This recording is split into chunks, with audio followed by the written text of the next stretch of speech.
સહજાનંદ સ્વામી મહારાજની જય, શ્રી ઘનશ્યામ મહારાજની જય, શ્રી સ્વામિનારાયણ ભગવાનની જય. આપણા ઈષ્ટદેવ ભગવાન શ્રી નીલકંઠ વર્ણી એકાએકી વનમાં વિચરણ કરે છે. અનેક જનોનો ઉદ્ધાર કરવો છે. માર્ગ ભૂલ્યા છે. લ્યો, સામે બે પર્વત આવી ગયા, મોટી નદી વહે છે, નદીને પેલે પાર જાવું છે, પુલ છે નહીં, કેમ તરવું? તો શરીરને મેં મૂક્યું તણાતું, પડ્યા અંદર અને તરી અને સામે પાર પ્રભુ નીકળી ગયા. નદીને કાંઠે કાંઠે ચાલ્યા તો એક ગુફામાંથી પાણી વહે છે. હવે ક્યાં જાવું, રસ્તો ક્યાંય સૂઝતો નથી. શ્રીહરિ ત્યાં બેસી રહ્યા. સ્વયં હિમાલય મૂર્તિમાન થઈને આવીને કહે છે, પ્રભુ બીજો કોઈ રસ્તો નથી, આની અંદર પ્રવેશ કરો આ ગુફામાં. આ બાજુ સૂર્ય અસ્તાચળને પામ્યો છે. અજાણી ગુફા છે, ઘોર અંધારી ગુફા. આ તો શ્રીહરિ હતા, એના સિવાય બીજા કોઈની હિંમતની અંદર જવાય હો. વળી અંદર કેટલાક જલચરો હોય, બધા માછલા ને મગરમચ્છ, ઓલું કરચલા ને એવા. ડર તો લાગે કે ન લાગે એવા જનાવરોથી. પણ શ્રીહરિએ શરીરના સુખને એક બાજુ મૂકી જે થાવું હોય થાય, પણ પુલાશ્રમમાં તો જાવું જ છે એમ નિર્ધાર કરી અને શ્રીહરિ ગુફામાં જવાનું નક્કી કરેલું છે. 5 ગાઉની લાંબી અંધારી ગુફાઓ, 5 ગાઉ, 15 કિલોમીટર થયા. એની અંદર જાવું. પ્રવેશ કર્યો પ્રભુ. આકાશમાં દેવતાઓ હાહાકાર કરવા લાગ્યા કે આની અંદર ક્યાં ઘૂસી ગયા, કે લ્યો ગુફામાં. પણ મુક્તાનંદ સ્વામી કહે છે, ઉત્તમ રાજન, કેટલાક દેવતાઓને એમ થયું કે આપણે સેવા કરીએ. દેવતાઓ ગુફામાં ઘૂસી ગયા, અંજવાળું કર્યું અંદર જઈને. પ્રકાશ પ્રકાશ. આખી રાત્રિ પ્રભુ એ ગુફાની અંદર ચાલ્યા છે. ગુફાની બહાર નીકળ્યા. જળનો એક મોટો નદ વહેતો હતો. ત્યાં પ્રભુ નાહી અને પૂજા કરી વિષ્ણુ સહસ્રનો પાઠ કરેલો, જપ કરેલો છે. નદીને કિનારે કેળના વૃક્ષો હતા, એમાંથી ફળ લાવીને પ્રભુ કેળા ફળી જમ્યા છે નૈવેદ્ય કરીને. 3 દિવસ પ્રભુ ત્યાં રોકાણા. નદીનું પાણી અગાધ વહે છે. ઈ નદી તરવાની પાછી વળી માય પડતું મૂક્યું શરીરો. એમ તો કેટલી જગ્યાએ. અને પેલે પહાડ નીકળ્યા છે. એક રસ્તો મળ્યો. એ રસ્તે ચાલતા ચાલતા બહુ દિવસે શ્રીહરિ પુલ્હાશ્રમ પધાર્યા છે. એ આશ્રમ બહુ ચમત્કારી છે. કોઈ આવીને તપસ્યા કરે તો જલ્દી તપની સિદ્ધિને આપનારો એ આશ્રમ છે, પુલ્હાશ્રમ. બ્રહ્માના પુત્ર પુલસ્ત્ય મુનિ એને વસાવેલો, એટલા માટે એનું નામ છે પુલ્હાશ્રમ. ભરતજીએ પણ ત્યાં જ તપ કરેલું. અને મુમુક્ષુજનોને સેવા યોગ્ય અને ચક્ર નદી વહે છે ત્યાં કને. ચક્ર નદી એટલા માટે મુક્તનાથ ભગવાનનું મંદિર છે, એની ચારે બાજુ નદી છે ચક્રાકારે. પાછળ 108 ધારાઓ છે. તમે કેટલા જી આવ્યા છો પુલાશ્રમમાં? તો ગયા આવ્યા છો? કોઈ નથી ગયા? હાલો ને એક દી જઈ જવા જેવું. પુલાશ્રમ બહુ સરસ આશ્રમ છે. 108 ધારામાં નાવાનું હોય આપણે જઈએ એટલે. આમ ધારાઓ વેશ અંદરથી હાલે જઈએ. ટાઢું બહુ લાગે પાણી. સહન ન થતા બહાર નીકળી જવાનું. થોડીક વાર વરી અંદર પડીને હાલવાનું, વરી બહાર નીકળી જવાનું. અમુક જણા બહુ સહન શક્તિ વાળા હોય ને તો હોરા નીકળી જાય. 108 ધારા સુધી એમને 108 ધારાઓ ચક્રાકારે વહે છે. એનું પાણી મંદિરની આગળ કુંડમાં ભેળું થાય છે, એટલે એને ચક્ર નદી એવું નામ આપેલું છે. ને વચ્ચે મુક્તિનાથ ભગવાનનું મંદિર છે. શ્રીજી મહારાજ આ આશ્રમમાં પધાર્યા છે. પ્રથમ તો સ્નાન કર્યું હો 108 ધારામાં, બહુ આનંદ થયો. અને ત્યાર પછી મુક્તનાથ ભગવાનના દર્શન કરેલા છે. ભગવાન બહુ દયાળુ છે, છેટ ચરણે અડવા દે એવા છે. અને તમે પૂજા કરાવો તો બધી પૂજા વિધિ પણ કરાવે ત્યાંના પૂજારી લોકો, મંદિરની અંદર આપણે બેસાડીને. ભરતજીએ જ્યાં તપ કરેલું ત્યાં જ શ્રીહરિ તપસ્યાનો આદર કરેલો છે. પુરંજનની કથાનું અનુસંધાન રાખેલું છે. બુદ્ધિના સંગનો પણ શ્રીહરિએ ત્યાગ કરેલો છે. અને ગાયત્રી મંત્રનો જપ કરી સૂર્યનારાયણને પ્રસન્ન કરવાને માટે કઠિન આરાધના શ્રીહરિએ ત્યાં શરૂ કરેલી છે. દરરોજ ગંડકી નદીમાં સ્નાન કરે, મુક્તનાથ ભગવાનના દર્શન કરે અને એ મંદિર ઉપર જઈ અને તપસ્યા કરે છે. બાજુમાં એક મોટી ધર્મશાળા છે, રાની પૌવા કરીને, આખી લાકડાની ધર્મશાળા છે. એમાં મહારાજ રોકાતા. મંદિર થોડુંક અધર છે, 40-50 કે 100 પગથિયા ગણાય. છેટ ઉપર જઈને તપસ્યા કરતા અને રાત્રે અહીંયા આવતા રહેતા. પ્રભુના ચરિત્રો એવા છે કે અવિવેકી મનુષ્યોને મોહ થાય. કેટલાકને ચરિત્રોમાં દોષ પણ દેખાય, પણ ભગવાનના ભક્તોને અને મુમુક્ષુઓને ધ્યાન કરવા યોગ્ય અને વર્ણન કરવા યોગ્ય ભગવાનના ચરિત્રો હોય છે. અને બધા જ ચરિત્રો પ્રભુના દિવ્ય છે. નહીતરી ભગવાન છે એને હવે સૂર્યનારાયણને આરાધના કરવાની શું જરૂર હતી? 4 મહિના સુધી તપ કર્યું, એક પગે ઉભા રહીને, 2 હાથ ઊંચા કરીને, માળાનો જપ કરે. ધર્મ અને ભક્તિ દિવ્ય રૂપે બંને બાજુ ઉભા છે, પડી જાય તો પકડવા થાવ એવા હુક લકડી થઈ ગયા, પાતળા હાવ. ત્યાં ઘણા બધા તપસ્વીઓ ઋષિમુનિઓ તપ કરતા હતા. એ બધા જોઈને આશ્ચર્ય પામી ગયા કે આટલું બધું તપ કોણ હશે? આ ધ્રુવ હશે, પ્રહલાદ હશે કે સાક્ષાત નારાયણ ઋષિ હશે? એવું મનમાં તર્ક વિતર્ક કરતા હતા. આના જેવું તપ કરવું આપણે માટે બહુ કઠણ છે, બહુ કઠિન તપસ્યા શ્રીહરિ કરેલી છે. મુક્તાનંદ સ્વામી કહે છે, ઉત્તમ રાજન, આવા પ્રભુના ચરિત્રો છે ને નરક 84 થકી અને જન્મ મરણ થકી મુકાવે એવા છે. જો ભગવાનના ચરિત્રો એવા, ભગવાનની મૂર્તિ એવી અને ભગવાનના વચનો પણ એવા છે. બધા શાસ્ત્રના વચનનું મૂળભૂત અને જન્મ મરણ થકી મુકાવનારા બધા ચરિત્રોને સંભાળો તોય તમે છૂટી જાઓ, મૂર્તિને સંભાળો ને તોય છૂટી જાઓ, ભગવાનના વચનને યાદ કરીએ તો પણ ભવસાગર થકી છૂટી જવાય છે.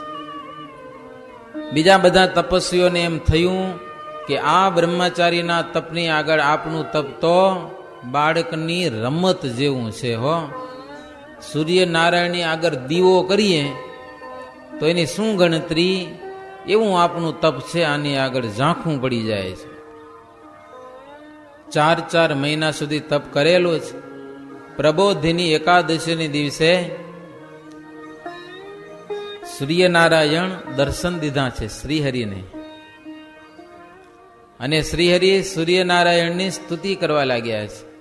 આનંદ થઈ ગયો. એકાદશીની રાત્રિમાં પ્રભાતે સવારે વહેલા દર્શન થયેલા છે. અદ્ભુત સ્તુતિ કરી શ્રીહરિ સૂર્યનારાયણની સામે હાથ જોડીને,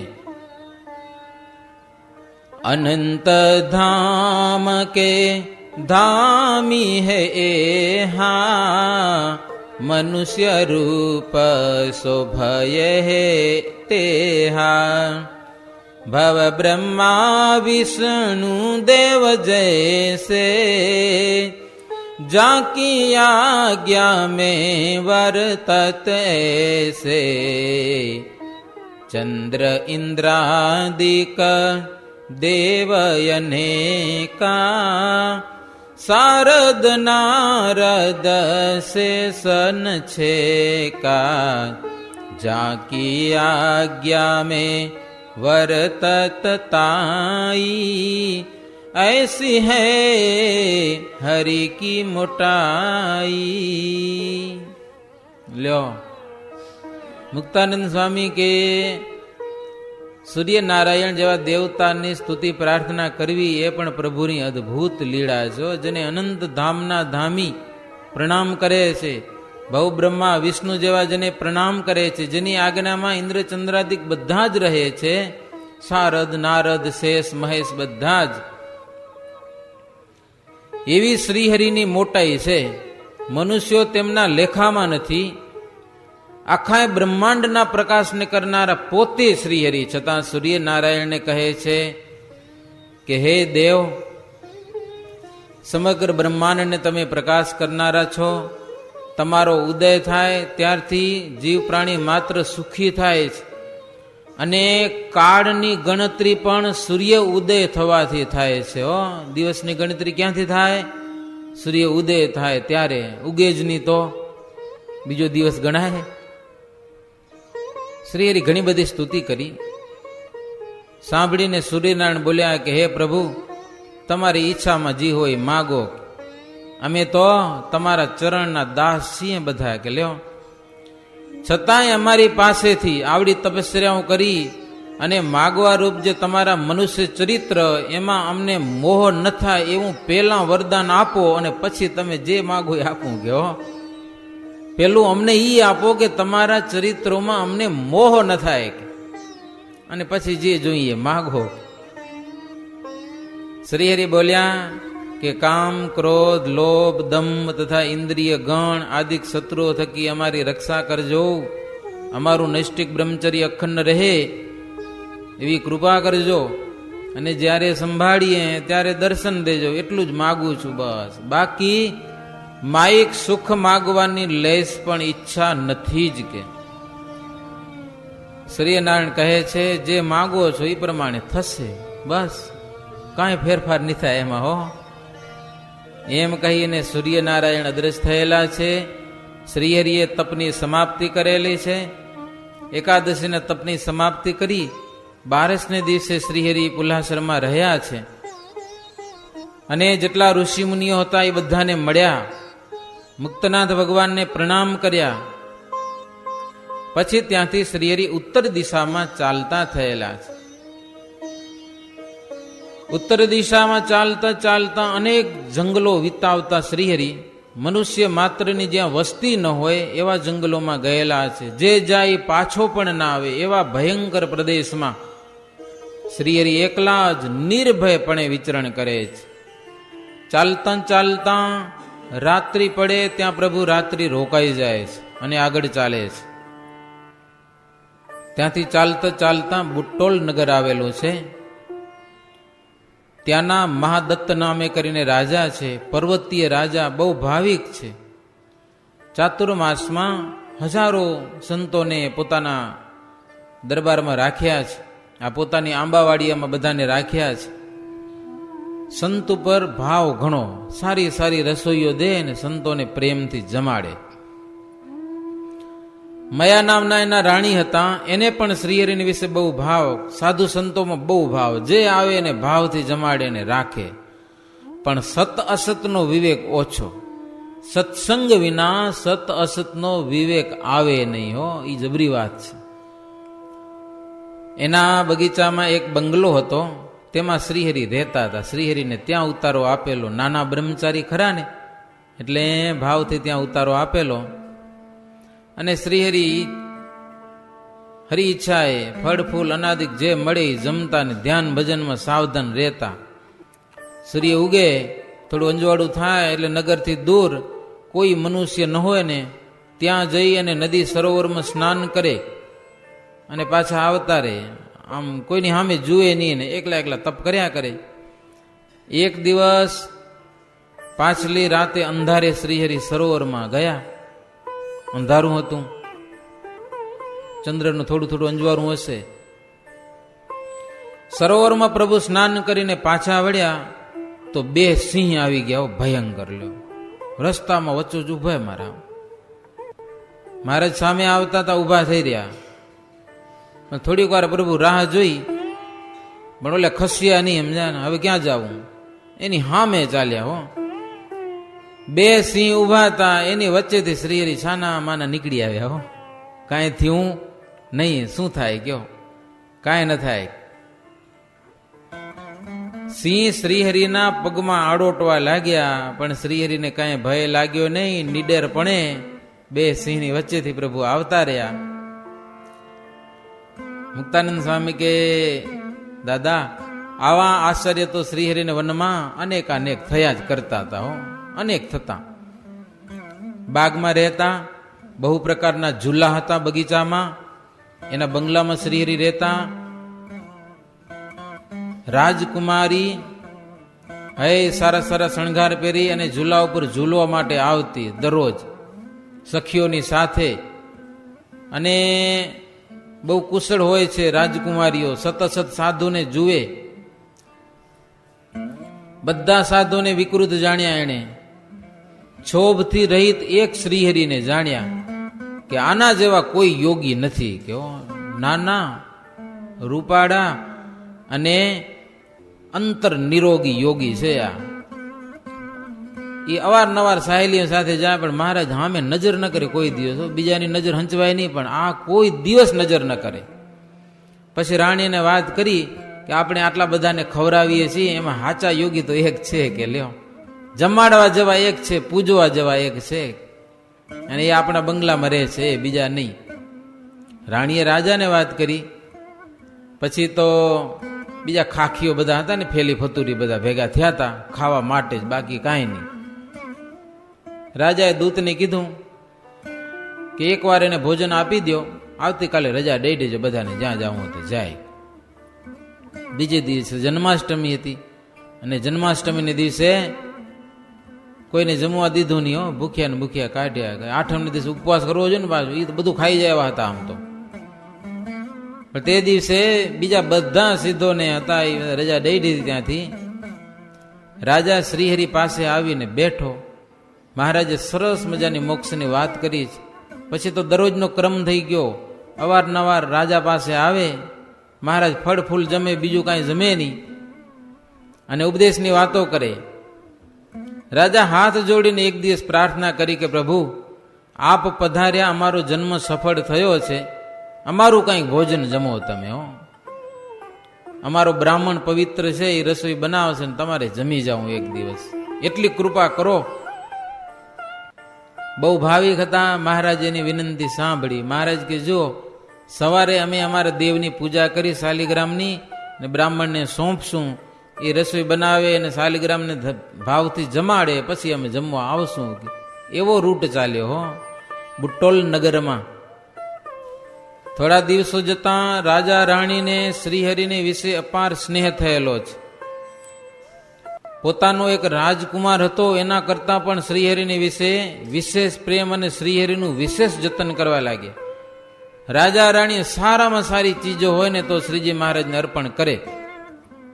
એને અર્પણ કર્યા વિના ખાતા પીતા પણ નહીં. આટલો બધો હેત પ્રેમ શ્રીહરિને વિશે રાજા રાણીને થયેલો છે. રાજા રાણી, રાજકુમાર, રાજકુમારી, આ બધા નિયમ રાખ્યા હો. શ્રીહરિનું શરણું લીધું છે. મહારાજ બધાને મોક્ષનો માર્ગ બતાવેલો છે. 4 મહિના સુધી ત્યાં રહી અને ખૂબ લીડાઓ મહારાજ ત્યાં કરી બુટોલ નગરમાં. મહારાજજી મહેલમાં રહેતા હતા ને, મહેલ તપાસ કરાવ્યો પણ ભાંગી ગયેલો, હવે કાંઈ છે નહીં હો, પટ ભેગો પટ. જેમ ધર્મપુરમાં મહેલ ભાંગી ગયો, એમ બુટોલ નગરમાં પણ કાંઈ છે નહીં. પણ મયા રાણીને પછી ચિંતા થઈ હો, ક્યાં જાશો તમે, રહી જાઓ ને, આ બધું તમને રાજ સોંપી દઈ હો. મળી બુટોલપુરની માહી કહે, માયા રાણી કહે, માયા રાણી સુણો નીલકંઠ વર્ણિન્દ્ર સુખદ મમ વાણી. કેમ તજ્યું તમે ઘર બાર, ઉમર છે છોટી, ઉમર છે છોટી, નવ જાણી મારા નાથ વાત છે મોટી. આગે જુવાની છે, બહુ વાત મોટી છે, મારી વાત માની જાઓ, મારી રાજકુંવરીને પરણી લ્યો, આખું રાજ ને જમીન ને બધું તમને આપી દઉં. કે લ્યો. બહુ સમજાવ્યા, મહારાજ ના પાડે હો, હા પાડે નહીં. એટલે રાણી કે માની જાઓ, ખુવાર થાશો ક્યાંક, કે જુવાની વટાવવી કામ બહુ ભારે છે. મહારાજ કે અમે એવા તપ કરશું કે અમારા શરીરમાં જુવાની જ ના આવે. કે લ્યો, ઘણી બધી વાતો કરી હો. પછી મહારાજ એને પોતાના સ્વરૂપનું જ્ઞાન આપેલું છે. મહારાજમાં હેત પ્રેમ બહુ હતો ને, એને મોક્ષને માર્ગે વળી અને પ્રભુ ત્યાંથી ચાલવાની તૈયારી કરી. રાજાએ વિનંતી કરી કે પ્રભુ તમે બહુ તપ કરેલું છે, અમે તમારા દાસ છીએ, અમારો ત્યાગ કરશો નહીં. થોડાક દી પ્રભુ રહી ગયા, ખબર ન પડે એમ. પછી છાના પ્રભુ ત્યાંથી ચાલી નીકળ્યા તો મુક્તાનંદ સ્વામી કે 10 ગાઉથી મહારાજને પાછા લઈ આવ્યા. ઘોડા એવા દોડાવે, ચારી બાજુ પકડી પાડ્યા હો મહારાજને. બુટોલનગરના રાજા. રાણી કે હવે ફરીથી તમને જવા જ દેવા નથી. લ્યો, ખરેખર તમે ભગવાન છો કે લ્યો, એમ કેવા માંડ્યા પાછું. જેમ જેમ માન દીધું એમ વધુ ને વધુ ઉદાસ થયા. લ્યો, માન નથી ગમતું જરાય. ફરીથી ચાલ્યા ન જાય એટલા માટે 10 ગાઉ સુધી તો માણસોની ચોકી ગોઠવી દીધી બધા રસ્તાઓમાં. આ બ્રહ્મચારી ન જાય, આપણે રાખવા જ છે. મહારાજ 1 મહિનો રોકાઈ ગયા હો, 1 મહિનો સુધી. ફરીથી સંયોગ મળતા રાત્રિએ કમર કસી અને મહારાજ એવા નીકળ્યા કે રસ્તા વિના આમ હાવ જંગલમાંથી 20 ગાઉ નીકળી ગયા આગળ હો. કોઈ રસ્તાનો આશરો લીધો નહીં, નહીતર વળી ક્યાંક પકડી જાય. 20 ગાઉ આગળ નીકળી ગયા ને એ પાછા કેવા રસ્તામાંથી વૃક્ષોની ગીચ, હાથીઓના ટોળા ફરતા હોય એવા જંગલમાંથી મહારાજ નીકળી ગયા અને નેપાળ દેશમાં પ્રભુ પધાર્યા. જોકે બુટોલનગર નેપાળ દેશમાં જ છે, પ્રભુ નેપાળમાં વિચરણ કરે છે. ત્યાંથી ઉત્તર દિશામાં ગુરખા રાજાનું શહેર છે. ત્યાં સદાવરત જમતા ને પ્રભુ 1 મહિનો રોકાણા. એટલે કાઠમંડુ હોઈ શકે હો, આમાં નામ નથી લખ્યું, પણ કાઠમંડુ શહેર પ્રભુ ત્યાં પધાર્યા છે. ત્યાંથી ત્રિબેટ દેશ આમ દૂર દૂર દેખાતો હતો, પણ જોઈને પ્રભુ ત્યાંથી પાછા વળ્યા છે.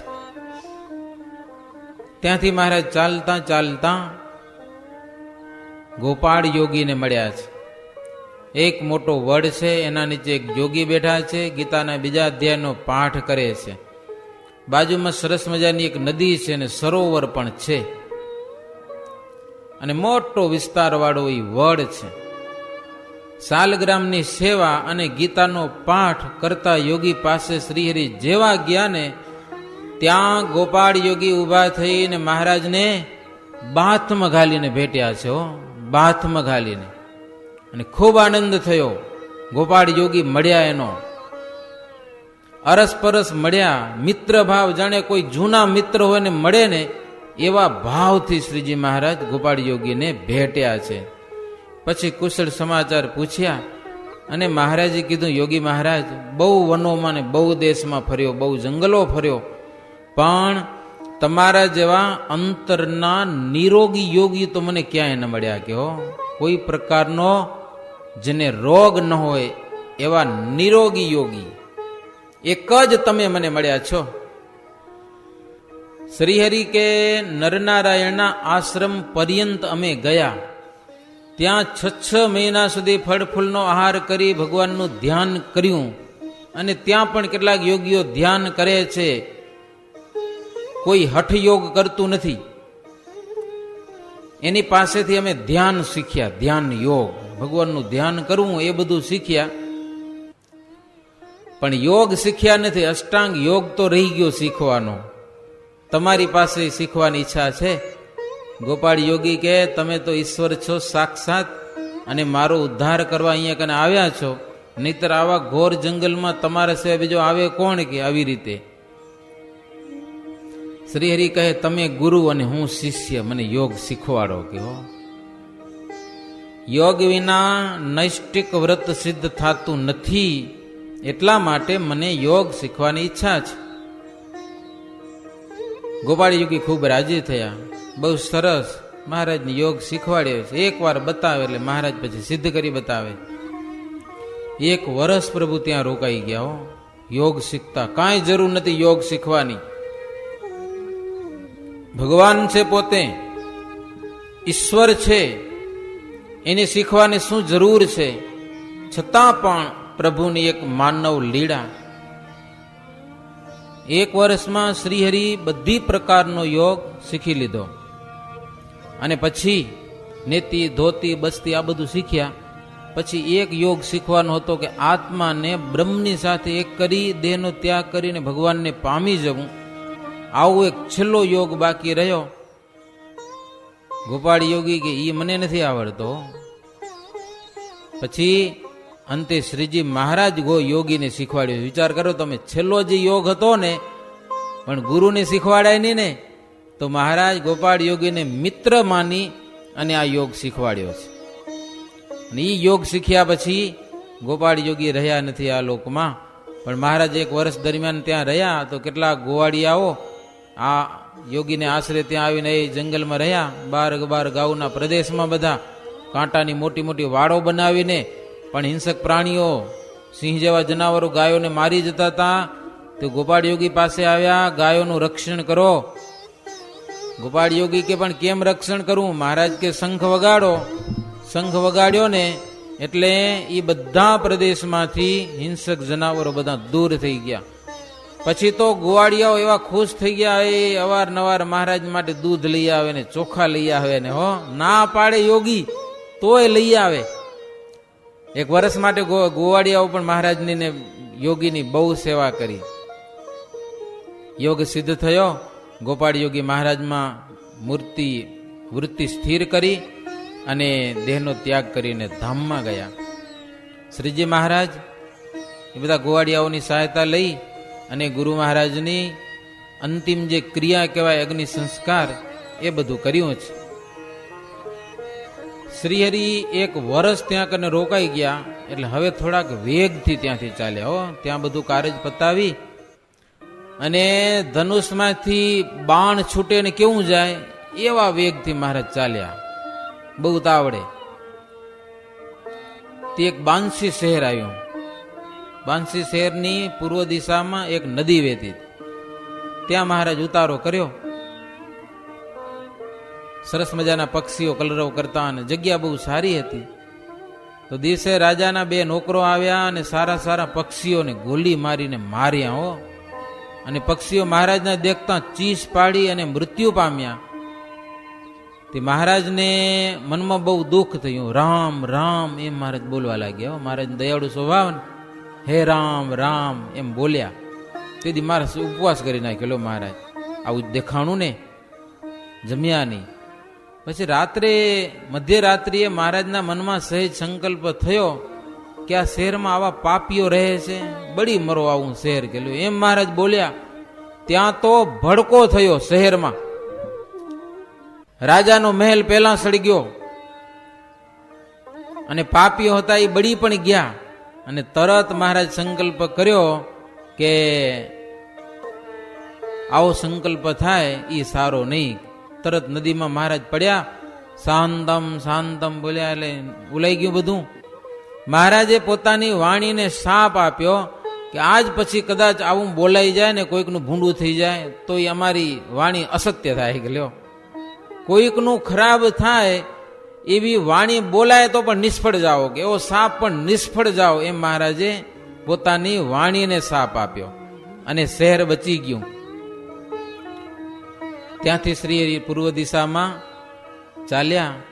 તે એક સરસ મજાનું આમ ઘોર જંગ, કોઈ માણસોની એકાંતની એક નદી જગ્યા, સરસ મજાની, પાણી થોડું થોડું વહેતું હોય, આવી એક જગ્યા જોઈ એટલે મહારાજ ત્યાં રોકાઈ ગયા. હો જંગલમાંથી ફળ ફૂલ લઈ આવે અને જમી લે અને નદીમાં નાય ધોવે અને 2-3 દિવસ ત્યાં રોકાણા.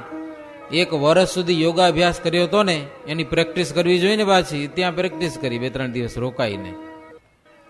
પણ એકવાર શ્રીહરિ ધ્યાનમાંથી જાગ્યા તો ત્યાં સામે એક કેસરી સિંહ આવી અને શ્રીહરિના ચરણ ચાટવા લાગ્યો. લ્યો, સિંહ! મારે ધ્યાનમાંથી જાગ્યા તેનો કાન પકડી લીધો સિંહનો અને સિંહ પકડાઈ ગયો બરાબર. હો મહારાજના મનમાં એક સંકલ્પ થયો છાનો છાનો. આમ સિંહ કેવો ખબર, હાવ ગરીબ ગાય જે ઊભો તો આગળ. મહારાજને વિચાર થયો કે આના ઉપર બેસી સિંહની અસવારી કરીને જો ગામડામાં ફર્યા હોઈએ ને તો લોકો પૂજે બહુ કે હો, બહુ માને લોકો કે આપણો મહિમા વધી જાય જબરજસ્ત. અને વાત એ સાચી, સિંહ ઉપર બેહીને કોઈક આવે મહિમા તો વધે જ ને, કેવા સમર્થ યોગી છે. પણ પછી મહારાજને તરત સંકલ્પ થયો કે નહીં કે એવી રીતે પૂજા પાખંડ કરીને એ આપણો ધર્મ નથી. બડે બડે સિદ્ધ કો નહીં યહ કામા, સિંહ કુછોર દિયે તે ઠામા. બડે સિદ્ધ કી રીત ન કોઈ, પાખંડી કી રીત યહ હોય. મોટા સિદ્ધની આ રીત નથી, આ તો પાખંડીઓની રીત છે. સિંહને કે જા જતો રે, કે તારું કાંઈ કામ નથી, કે લે જા કાઢી મૂક્યો જંગલમાં પાછો. આવા ચરિત્રો છે મહારાજના.